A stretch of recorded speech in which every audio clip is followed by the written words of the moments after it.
The Nameless City. By H. P. Lovecraft. When I drew nigh the nameless city I knew it was accursed.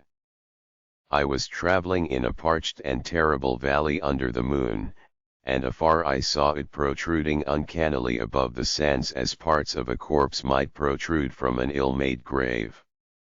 Fear spoke from the age-worn stones of this hoary survivor of the deluge, this great-grandmother of the eldest pyramid, and a viewless aura repelled me and bade retreat from antique and sinister secrets that no man should see, and no man else had ever dared to see. Remote in the desert of Araby lies the nameless city, crumbling and inarticulate, its low walls nearly hidden by the sands of uncounted ages. It must have been thus before the first stones of Memphis were laid, and while the bricks of Babylon were yet unbaked. There is no legend so old as to give it a name, or to recall that it was ever alive, but it is told of in whispers around campfires and muttered about by grandams in the tents of sheiks so that all the tribes shun it without wholly knowing why. It was of this place that Abdul al-Hazred the mad poet dreamed on the night before he sang his unexplainable couplet. That is not dead which can eternal lie. And with strange aeons, even death may die. I should have known that the Arabs had good reason for shunning the nameless city, the city told of in strange tales but seen by no living man, yet I defied them and went into the untrodden waste with my camel.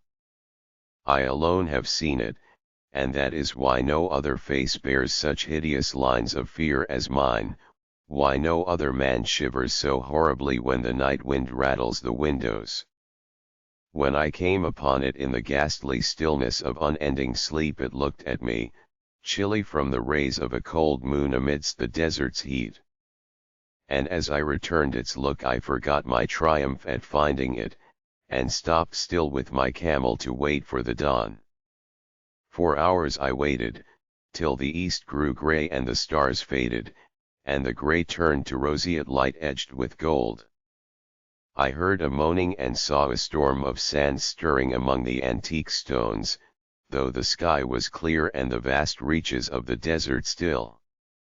Then suddenly above the desert's far rim came the blazing edge of the sun, seen through the tiny sandstorm which was passing away, and in my fevered state I fancied that from some remote depth there came a crash of musical metal to hail the fiery disk as Memnon hails it from the banks of the Nile. My ears rang and my imagination seethed as I led my camel slowly across the sand to that unvocal stone place, that place too old for Egypt and Meroe to remember, that place which one alone of living men had seen. In and out amongst the shapeless foundations of houses and palaces I wandered, finding never a carving or inscription to tell of these men, if men they were, who built this city and dwelt therein so long ago. The antiquity of the spot was unwholesome, and I longed to encounter some sign or device to prove that the city was indeed fashioned by mankind. There were certain proportions and dimensions in the ruins which I did not like. I had with me many tools, and dug much within the walls of the obliterated edifices, but progress was slow, and nothing significant was revealed. When night and the moon returned I felt a chill wind which brought new fear, so that I did not dare to remain in the city. And as I went outside the antique walls to sleep, a small sighing sandstorm gathered behind me, blowing over the grey stones though the moon was bright and most of the desert still. I awake just at dawn from a pageant of horrible dreams, my ears ringing as from some metallic peal. I saw the sun peering redly through the last gusts of a little sandstorm that hovered over the nameless city, and marked the quietness of the rest of the landscape.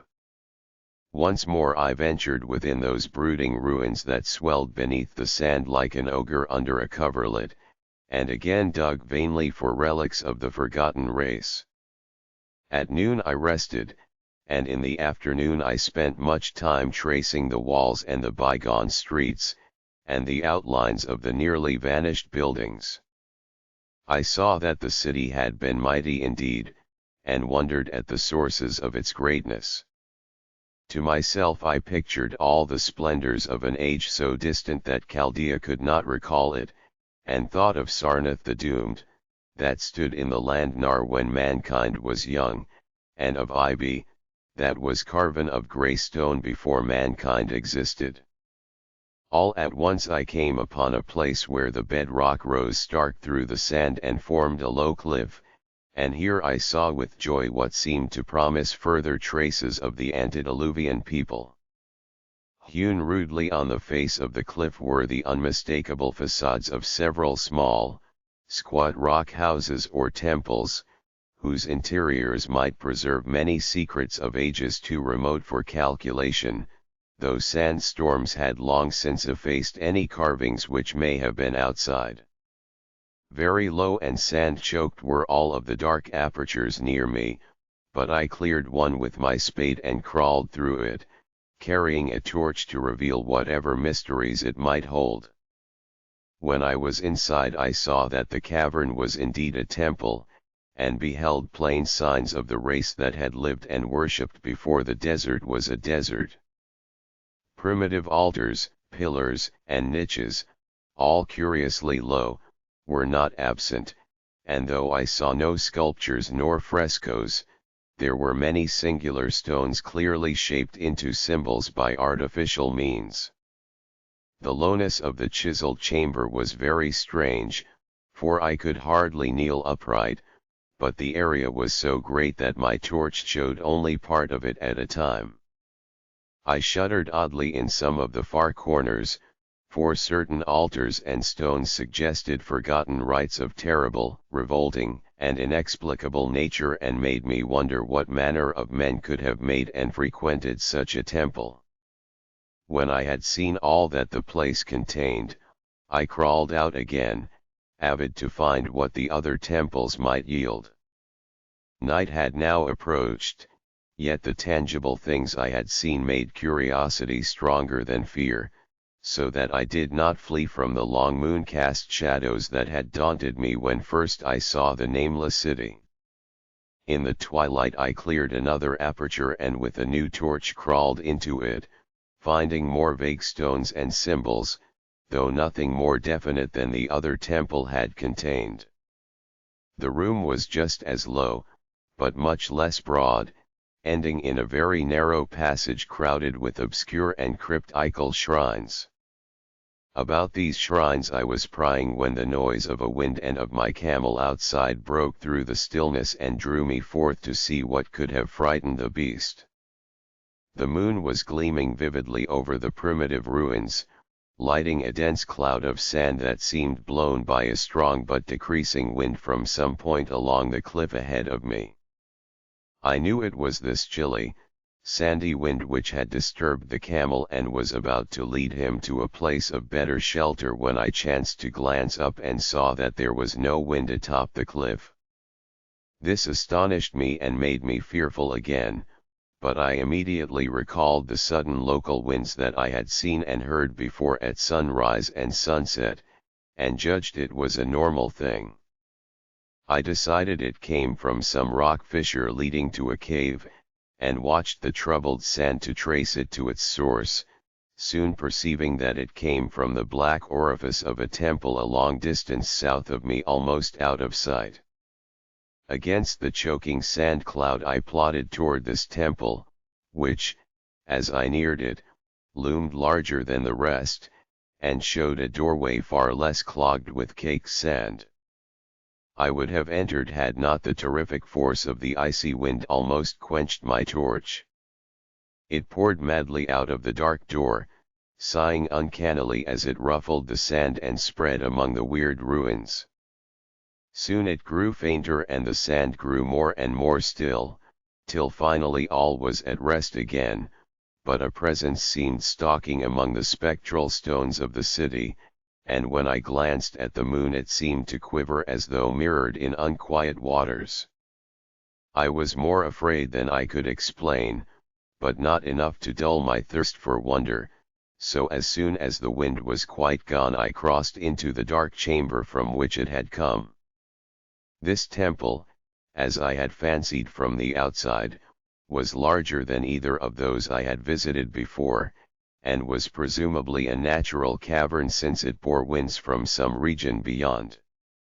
Here I could stand quite upright, but saw that the stones and altars were as low as those in the other temples. On the walls and roof I beheld for the first time some traces of the pictorial art of the ancient race, curious curling streaks of paint that had almost faded or crumbled away, and on two of the altars I saw with rising excitement a maze of well-fashioned curvilinear carvings. As I held my torch aloft it seemed to me that the shape of the roof was too regular to be natural, and I wondered what the prehistoric cutters of stone had first worked upon. Their engineering skill must have been vast. Then a bright flare of the fantastic flame showed me that for which I had been seeking, the opening to those remoter abysses whence the sudden wind had blown, and I grew faint when I saw that it was a small and plainly artificial door chiseled in the solid rock. I thrust my torch within, beholding a black tunnel with the roof arching low over a rough flight of very small, numerous, and steeply descending steps. I shall always see those steps in my dreams, for I came to learn what they meant. At the time I hardly knew whether to call them steps or mere footholds in a precipitous descent. My mind was whirling with mad thoughts, and the words and warnings of Arab prophets seemed to float across the desert from the lands that men know to the nameless city that men dare not know. Yet I hesitated only a moment before advancing through the portal and commencing to climb cautiously down the steep passage, feet first, as though on a ladder. It is only in the terrible phantasms of drugs or delirium that any other man can have such a descent as mine. The narrow passage led infinitely down like some hideous haunted well, and the torch I held above my head could not light the unknown depths toward which I was crawling. I lost track of the hours and forgot to consult my watch, though I was frightened when I thought of the distance I must be traversing.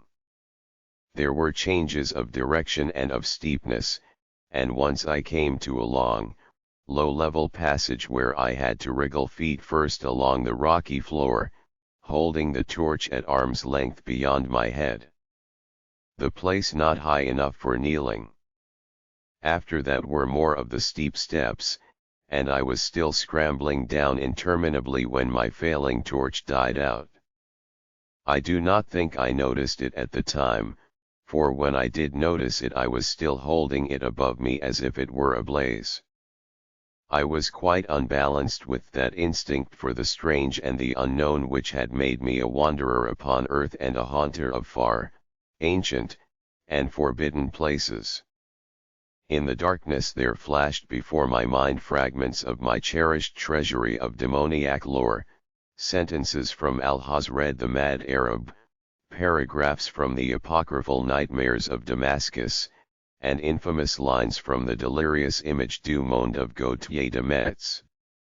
I repeated queer extracts, and muttered of Afrasiab and the demons that floated with him down the Oxus, later chanting over and over again a phrase from one of Lord Dunsany's tales, the unreverberate blackness of the abyss. Once when the descent grew amazingly steep I recited something in sing-song from Thomas More until I feared to recite more. A reservoir of darkness, black, as witches' cauldrons are, when filled with moon drugs in th eclipse distilled. Leaning to look if foot might pass. Down through that chasm, I saw, beneath, as far as vision could explore, the jetty sides as smooth as glass, looking as if just varnished o'er. With that dark pitch the sea of death throws out upon its slimy shore. Time had quite ceased to exist when my feet again felt a level floor, and I found myself in a place slightly higher than the rooms in the two smaller temples now so incalculably far above my head. I could not quite stand, but could kneel upright, and in the dark I shuffled and crept hither and thither at random. I soon knew that I was in a narrow passage whose walls were lined with cases of wood having glass fronts. As in that Paleozoic and abysmal place I felt of such things as polished wood and glass, I shuddered at the possible implications. The cases were apparently ranged along each side of the passage at regular intervals, and were oblong and horizontal, hideously like coffins in shape and size. When I tried to move 2 or 3 for further examination, I found that they were firmly fastened.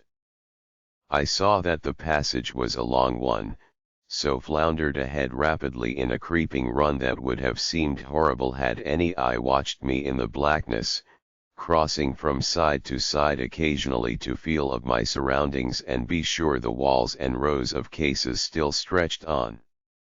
Man is so used to thinking visually that I almost forgot the darkness and pictured the endless corridor of wood and glass in its low-studded monotony as though I saw it. And then in a moment of indescribable emotion I did see it. Just when my fancy merged into real sight I cannot tell, but there came a gradual glow ahead, and all at once I knew that I saw the dim outlines of the corridor and the cases, revealed by some unknown subterranean phosphorescence. For a little while all was exactly as I had imagined it, since the glow was very faint, but as I mechanically kept stumbling ahead into the stronger light I realized that my fancy had been but feeble. This hall was no relic of crudity like the temples in the city above, but a monument of the most magnificent and exotic art. Rich, vivid, and daringly fantastic designs and pictures formed a continuous scheme of mural painting whose lines and colors were beyond description. The cases were of a strange golden wood, with fronts of exquisite glass, and containing the mummified forms of creatures outreaching in grotesqueness the most chaotic dreams of man. To convey any idea of these monstrosities is impossible. They were of the reptile kind, with body lines suggesting sometimes the crocodile, sometimes the seal, but more often nothing of which either the naturalist or the paleontologist ever heard. In size they approximated a small man, and their forelegs bore delicate and evidently flexible feet curiously like human hands and fingers. But strangest of all were their heads, which presented a contour violating all known biological principles. To nothing can such things be well compared. In one flash I thought of comparisons as varied as the cat, the bulldog, the mythic satyr, and the human being. Not Jove himself had had so colossal and protuberant a forehead, yet the horns and the noselessness and the alligator-like jaw placed the things outside all established categories. I debated for a time on the reality of the mummies, half suspecting they were artificial idols, but soon decided they were indeed some Paleogene species which had lived when the Nameless city was alive. To crown their grotesqueness, most of them were gorgeously enrobed in the costliest of fabrics, and lavishly laden with ornaments of gold, jewels, and unknown shining metals. The importance of these crawling creatures must have been vast, for they held first place among the wild designs on the frescoed walls and ceiling. With matchless skill had the artist drawn them in a world of their own, wherein they had cities and gardens fashioned to suit their dimensions, and I could not help but think that their pictured history was allegorical, perhaps showing the progress of the race that worshipped them. These creatures, I said to myself, were to the men of the Nameless city what the she-wolf was to Rome, or some totem beast is to a tribe of Indians.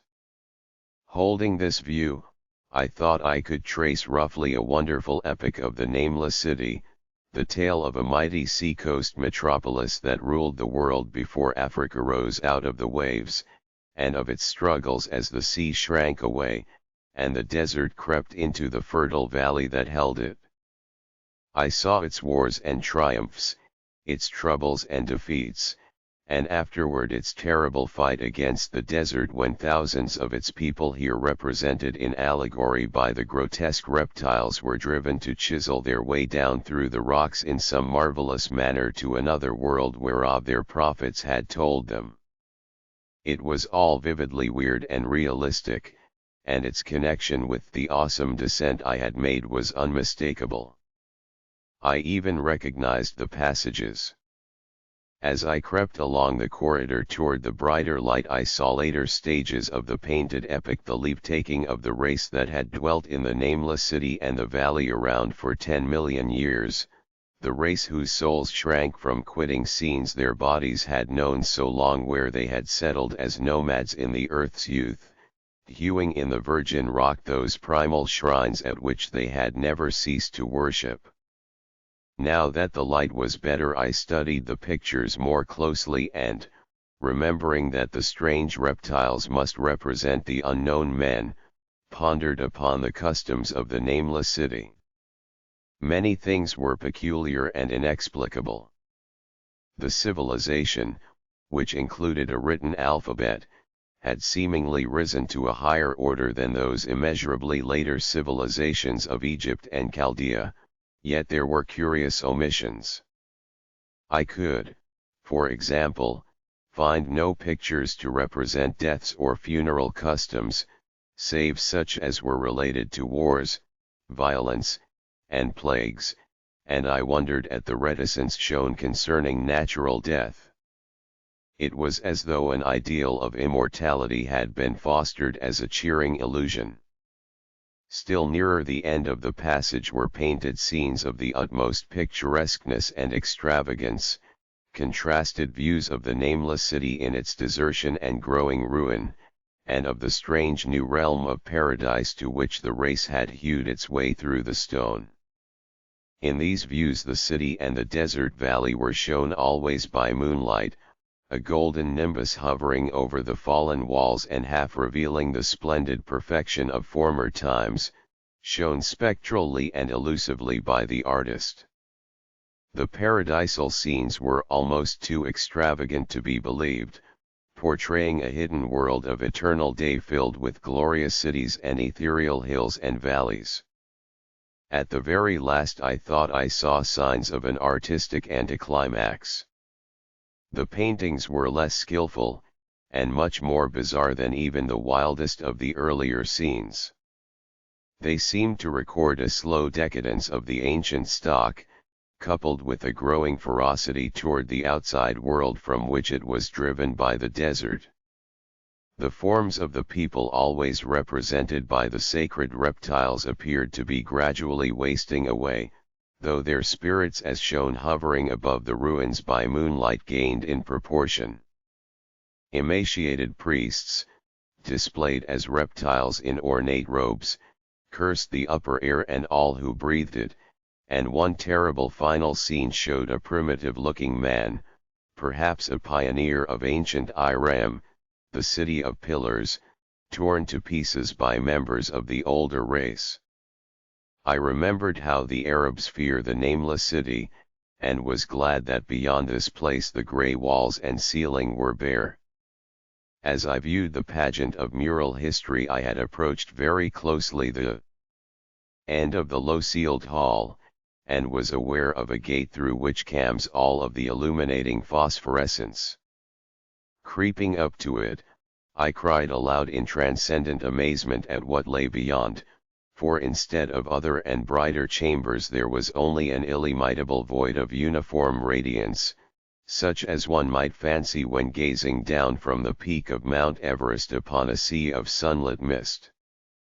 Behind me was a passage so cramped that I could not stand upright in it, before me was an infinity of subterranean effulgence. Reaching down from the passage into the abyss was the head of a steep flight of steps, small, numerous steps like those of the black passages I had traversed, but after a few feet the glowing vapors concealed everything. Swung back open against the left-hand wall of the passage was a massive door of brass, incredibly thick and decorated with fantastic bas-reliefs, which could have closed shut the whole inner world of light away from the vaults and passages of rock. I looked at the steps, and for the nonce dared not try them. I touched the open brass door, and could not move it. Then I sank prone to the stone floor, my mind aflame with prodigious reflections which not even a death-like exhaustion could banish.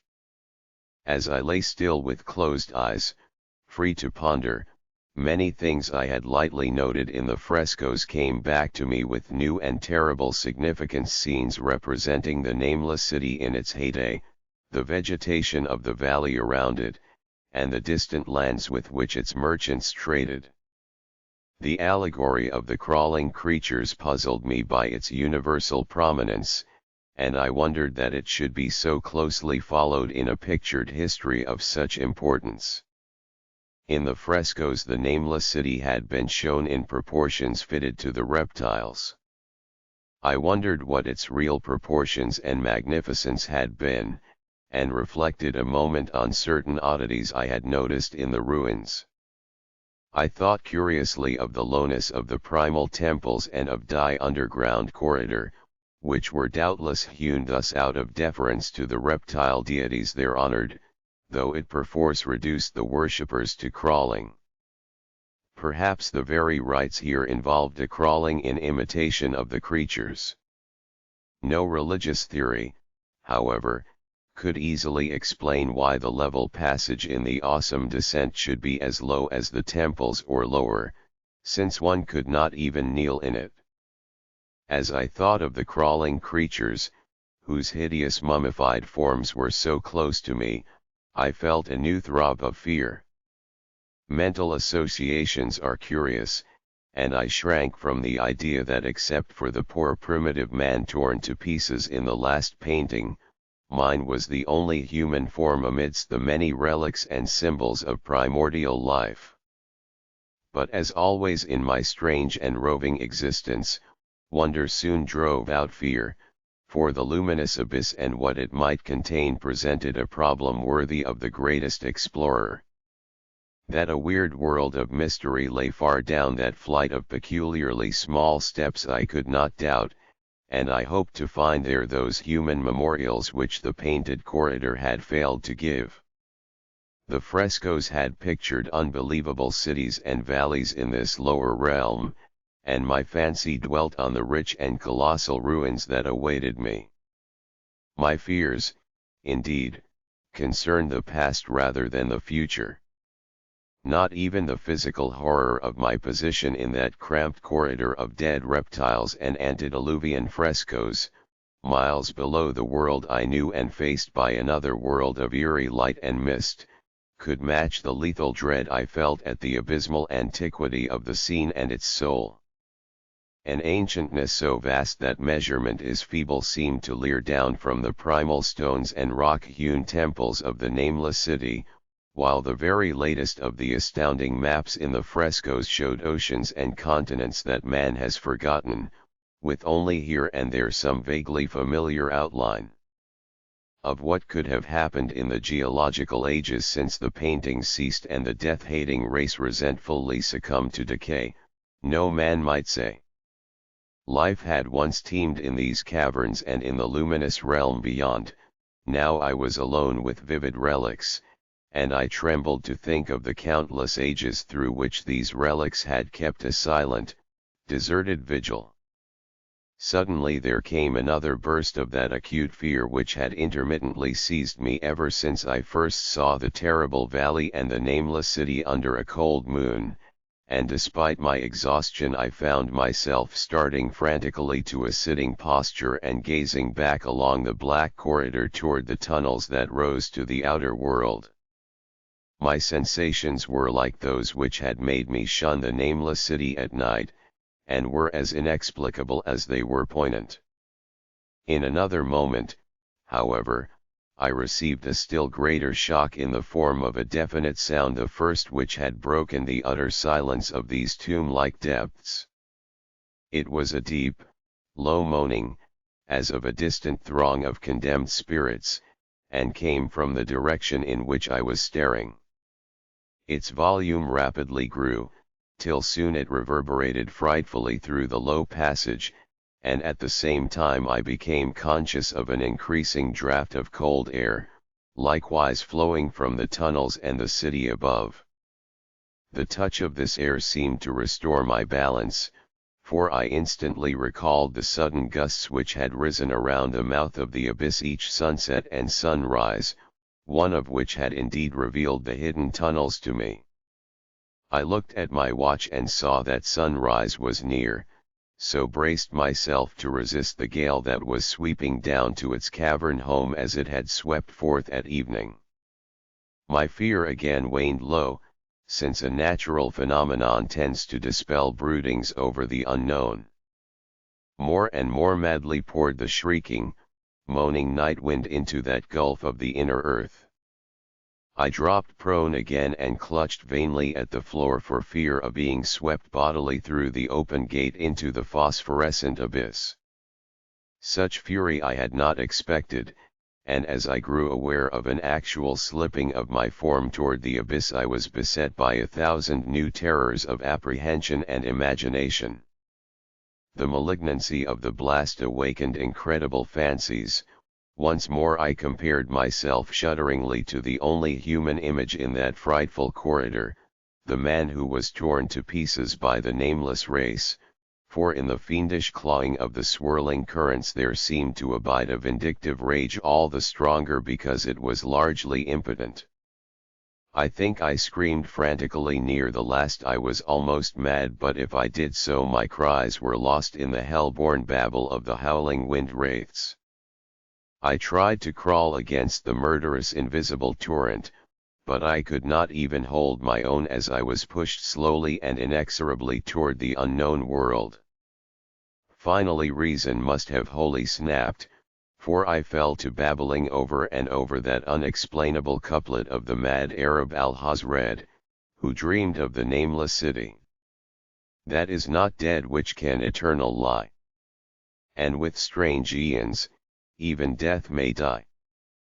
Only the grim brooding desert gods know what really took place, what indescribable struggles and scrambles in the dark I endured, or what Abaddon guided me back to life, where I must always remember and shiver in the night wind till oblivion or worse claims me. Monstrous, unnatural, colossal, was the thing too far beyond all the ideas of man to be believed except in the silent damnable small hours of the morning when one cannot sleep.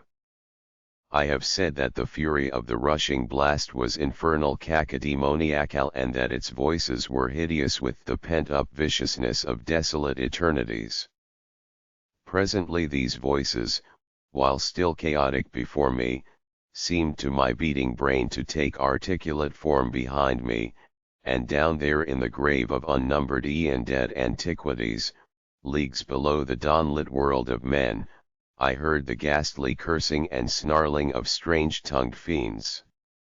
Turning, I saw outlined against the luminous ether of the abyss what could not be seen against the dusk of the corridor, a nightmare horde of rushing devils, hate-distorted, grotesquely panoplied, half-transparent devils of a race no man might mistake the crawling reptiles of the nameless city.